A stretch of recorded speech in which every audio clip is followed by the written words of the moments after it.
Greetings, my scattered brothers and sisters in the Lord. Trust you know the Lord is with you wherever you find yourself scattered today, and that you know that His presence with you is more than enough for whatever you might face today.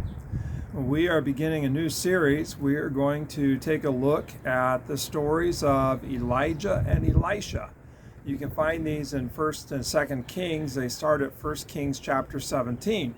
But to start with the story of Elijah, we're actually going to back up a little bit into 1 Kings chapter 16. And at this point, Ahab becomes king. Now, this is about 875 years before the birth of Jesus. So let me go ahead and read just a bit for you. 1 Kings chapter 16, verse 29.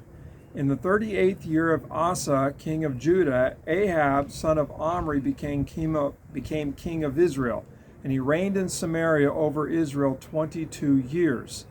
Ahab, son of Omri, did more evil in the eyes of the Lord than any of those before him.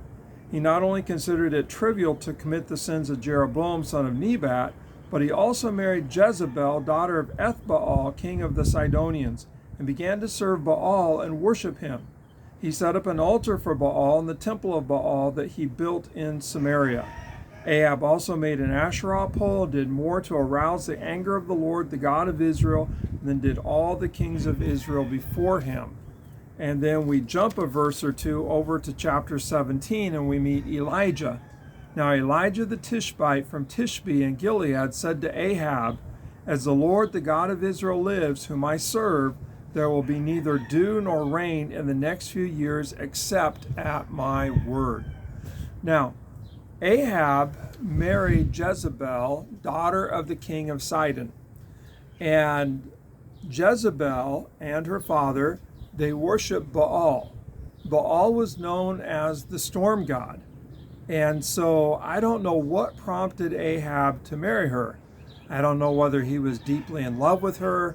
I don't know whether it was because her father was king of Sidon, a wealthy territory, a wealthy people, and he wanted some of that wealth.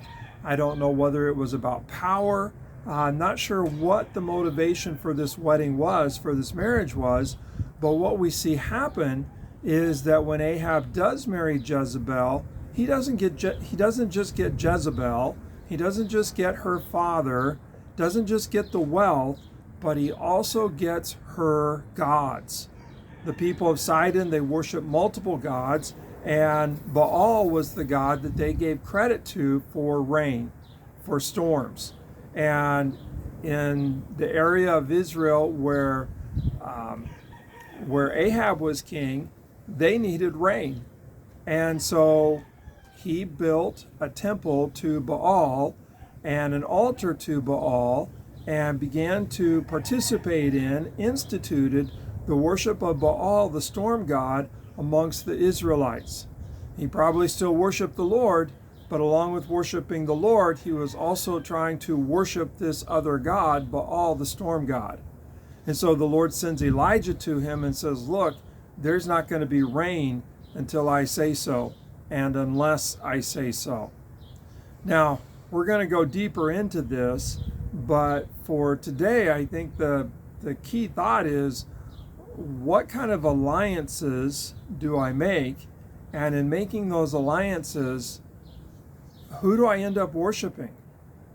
So Ahab marries Jezebel, and he doesn't just get Jezebel as his wife. He doesn't just get her father as his father-in-law. He gets her gods. I don't know if that was intentional or not. But even if I give him the benefit of the doubt that it was unintentional, he still ended up worshiping her gods. And so I just can't help but wonder, all the different alliances that I'm a part of, what gods come as part of that alliance? And do I end up worshiping those gods as if somehow those gods can actually deliver in terms of more joy, more fruitfulness, more life in life?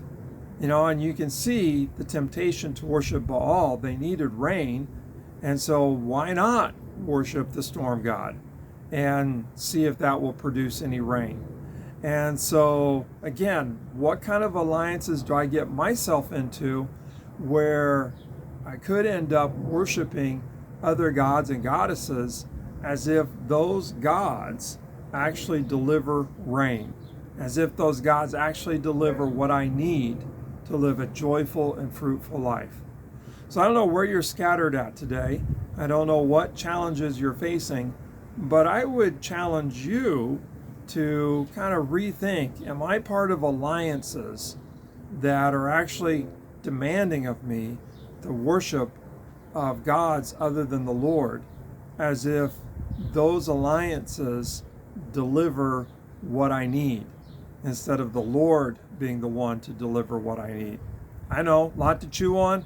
This series is probably going to be a little bit different as we work through Old Testament prophets, Elijah and Elisha, but I think it will be good. So God bless, have a great day, and give those alliances a thought, and make sure that we recognize that it's the Lord who is our source of rain, our Lord who is the source of life, the source of everything that we need. God bless, have a great day.